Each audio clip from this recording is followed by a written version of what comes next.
Before the success stories, the progress, there was you. You who made a choice to grow, to inspire, to overcome your own challenges. At NASM, we're in service of your limitless potential, because when you keep growing, we all get stronger, and we'll never stop making your journey our mission. Join the fitness leader. Become a fitness leader. Become a certified personal trainer.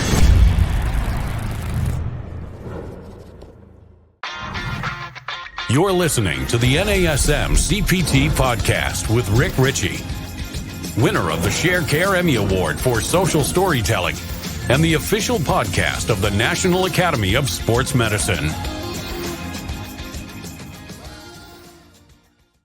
Hey, y'all, and welcome to the NASM-CPT Podcast. My name is Richey, and today we're going over the last of the postural assessments on page 811. These are the static postural assessments at the top. The last one we're going to do, which is the first one on the page, is Pes Planus Distortion Syndrome. That is fancy. That's some fancy talk. That is Latin, methinks, for it's flat feet. Is it Pes Planus is flat feet. So we're going to look at what are some of the contributors of flat feet, and then also know that flat feet is not just a problem with weak muscles. Overpronation of the foot, where you see the medial longitudinal arch has fallen, has lengthened, and it creates a flexible foot, a more flexible foot than many times we would like to have. But also, because I'm not relying on the medial longitudinal arch to hold my foot up, then my feet also get straightened out and they get lengthened and they become weaker many times because of this. So what we want to do is, I may never, and this is a controversial topic within the world of realignment, right? But I may strengthen a muscle and never get rid of flat feet. But that's not necessarily the goal. I don't want to always have to engage my feet muscles to keep my arch from falling, because I used to have a medial longitudinal arch that didn't require muscle to keep it from falling. So what we want to do is we want to support the foot and everything else above it by helping to strengthen the muscles in our feet, which generally we tend to avoid. And we tend to avoid that in part because kind of like when you put a cast on a joint because you have hurt that joint, you put a cast on it and then take the cast off 6 weeks later, and what happens to the muscles around it? They become atrophied and weak because we've locked that joint in place and we haven't allowed movement. And we do this to our children the moment they're born, as we start putting shoes on the feet and little booties on the kids. And then we tell them if they're going to go outside and play, then you got to wear shoes. And it's all, we wear shoes, and the shoes in this instance are basically the cast in the story that is holding the foot in a position. And the foot really doesn't get the opportunity unless you're spending some time doing exercises or kind of naturally walking out in the world. The muscles in the feet don't always have the opportunity to strengthen, to get stronger. But we also look at some of the bigger muscles, and the bigger muscles that contribute to Pes Planus. So what is it? It's the falling of the medial longitudinal arch. It is the flattening of the foot, the excessive foot eversion at the subtalar joint, that is the talus, talus and calcaneus, where eversion happens. And then the forefoot abducts. It is an overpronation, the sequential combination of dorsiflexion, eversion, and abduction of the forefoot. And we want to try to find what are some large muscle contributors to that can lead to overpronation of the foot and Pes Planus. And we also want to look at what are some of the muscles that might be that might be underactive, that we can start working and exercising in addition to the small muscles of the feet in order to create some strength and provide some resiliency back to the foot and realign everything that is on top of the foot. So if I have flat feet, then it does affect everything else as we move, we walk, we run, we We ambulate in whatever way that we do so with our feet. When that is the base of our stance is altered, then it can alter everything else above it. So let's look at what are some of the muscles here that could potentially be overactive when it comes to pes planus. Two major muscles, they go together, they work in tandem, gastrocnemius and soleus. So on the list of overactive muscles, let me just read them out. Gastrocnemius, soleus, adductors, the adductors, and the hip flexors. So let's go through it and identify why. One, the calves. So it's a gastroc and soleus. We're going to just call them the calves right now. They work together as they are plantar flexors. They plantar flex the foot, but they can be short, tight, overactive, which means it makes it hard for them to dorsiflex. Sometimes so hard to dorsiflex, in fact, that people can't even stand straight without shoes on, without a heel lift of some sort in their shoe. And you put them in some on flat feet, and it's a lot of weight shifts forward onto the front of the foot, and they have a hard time even getting the foot flat. And so you might see a flattening of the arch and an abduction of the forefoot in order to feel more comfortable and stop stretching, being in an actively stretched position because of tightness in the gastroc soleus complex, the calves. Well, what about the adductors? Well, the adductors, if you think about it, adduction is, we're looking at the knock knee position. And so that's adduction, it's not adduction necessarily of the knee joint. It's an adduction of the hip joint seen at the knee joint.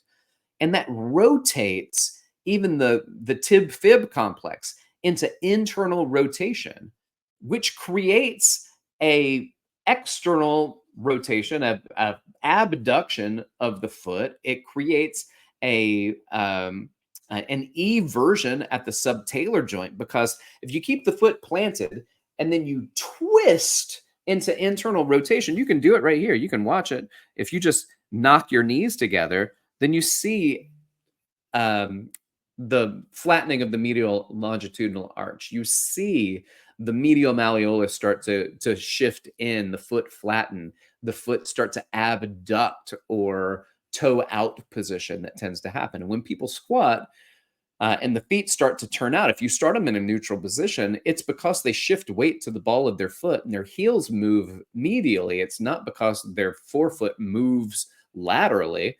So we get movement from there based on some of the tightnesses that you might see in the calves, but also that knock knee position that creates a relative abduction of the foot. So the abduction of the forefoot, the subtalar eversion, and the flattening of the medial longitudinal arch.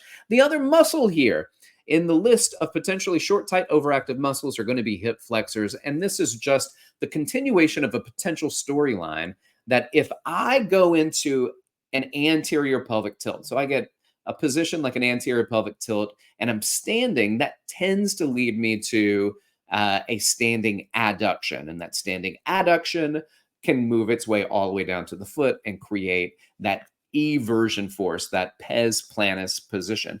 Now, all of these are muscular contributors to what is problematically a ligament in the foot that isn't supporting. So you need your muscles to support the ligaments, but you need your ligaments to support the muscles. And that medial longitudinal arch may be overstretched.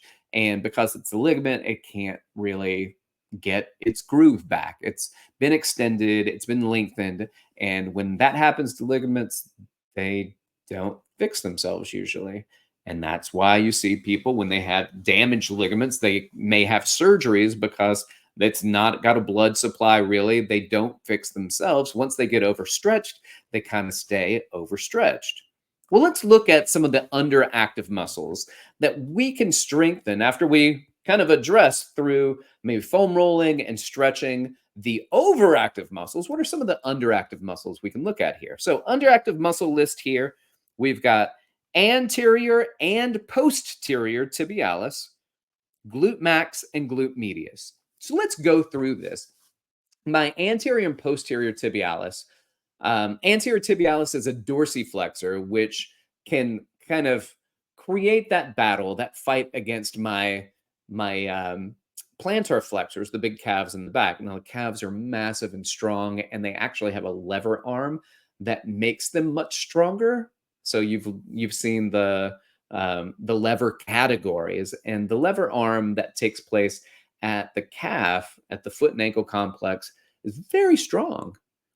And it has a mechanical advantage that can be a lot stronger than what the anterior tibialis has. So the anterior tib is a smaller muscle and less kind of advantage based off of that lever type. But at the same time, it can be constantly put in a heel lift where the anterior tib is stretched out. And if that happens, then it's just this constant state of being in a lengthened position. We need to give it strength. We need to give it some fortitude. We need to create some activity to create a neurological component that helps us go into dorsiflexion better.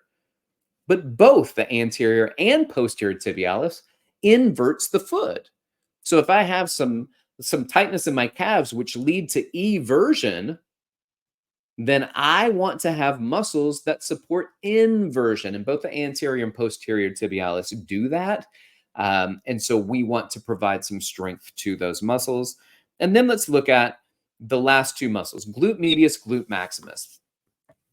Those two muscles will directly address the two muscles on the other side, the adductors and the hip flexors, because the adductors at the hip, adduct, and glute medius and maximus, abduct. The hip flexors can create that hip flexion anterior tilt, which leads to generally an adducted position, especially while standing. Well, what muscles can fight against that? My gluteus maximus for sure, but also my glute medius posterior fibers, which can extend the hip and stabilize the hip in a neutral position. So we've got a list of muscles that could be short, tight, overactive. Let's go through them one more time. This is page 811 on your CPT 7 textbook, overactive muscles in Pes Planus Distortion syndrome. Overactive, gastrocnemius and the soleus, the adductors and the hip flexors. What are the underactive muscles that we need to strengthen? We need to strengthen the anterior tibialis, the posterior tibialis. We need to strengthen the gluteus maximus and the gluteus medius in order to help counteract that. Now, this is a potential that we can use to help strengthen. Now, I have flat feet, medial longitudinal arches, flat, but what I do have is generally a flat foot with a neutral position at my ankle because of doing stuff like this. Now, I did not get an arch back in my foot. I can create one, which I used to not be able to do that because I had no ability to control any of the muscles in my feet because I didn't know the feet did things. And it took me years of practicing to be like, man, I feel that in my feet now. That's a foot muscle exercise. And you'll see people doing things like towel crunches. I like to do single leg balance, short foot position, trying to create a cupping position in the foot where you raise the arch. You can do that sometimes by planting your foot and externally rotating the tibia where it points towards the pinky toe while keeping weight on the ball and the heel of the foot, and that will create an arch in the foot, just like losing the arch in the foot would be from medial rotation at the tibia. So go into lateral rotation, see if you can elevate the arch and try to stay there and squeeze the muscles in the foot. Then doing all the other exercises, anterior, posterior tibialis, working on the glute medius and glute maximus, and creating, not necessarily, I didn't get rid of the flatness of my foot, but I got rid of the pronation, all the other things that go along with a fall of my medial longitudinal arch. I hope this helps. I appreciate your time. Like, subscribe, share with your fitness friends and family. And if you want to reach out to me, you can do so. Hit me up on Instagram at dr.rickricchey or email me, rick.richey@nasm.org. Thanks for listening. Y'all keep inspiring people to fitness. This has been the NASM-CPT Podcast.